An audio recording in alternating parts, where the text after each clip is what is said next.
जनवरी में ससुरा चले जाइब हो होई मिलनवा ना मनवा के मालिक अब तो सजनवा हमार हो जाई होई मिलनवा ना मनवा के मालिक अब तो सजनवा हमार हो जाई। अरे बीस में हमार जब रहलू तो कैसे 21 में दूसर भतार हो जाई। अरे बीस में हमार जब रहलू तो कैसे 21 में दूसर भतार हो जाई। तो का करी तू ही बताओ।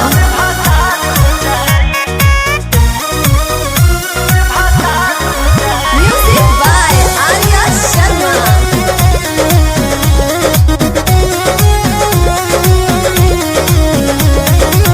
हाथ जोड़ताने बतलो न माने नया साल करी हो ना फीका हो जाई हसाई सभे जन जाए इना हवे प्यार के तरीका हो इहे मतलब बुलबुल ना हम उठल डोली धरावा देव हो बारात फिरावा देव हो।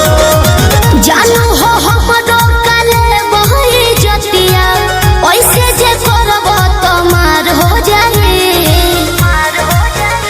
अरे बीस में हमार जब रहलू तो कैसे 21 में दूसर भतार हो जाई। अच्छा। अरे बीस में हमार जब रहलू तो कैसे 21 में दूसर भतार हो जाई। का कही भतार हो जाई।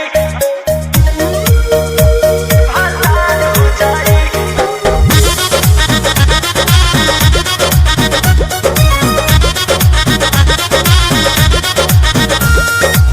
पापा जी या भैया भहिले कसैया केहू नहीं मनल से कहनावा बड़ी हट कैनी मम्मी के बतैनी तोहरे से करे के बियाहवा केहू नहीं के मानल जब साथे न हमारा तू रहबू दिया कैसे मनी है पीलिया।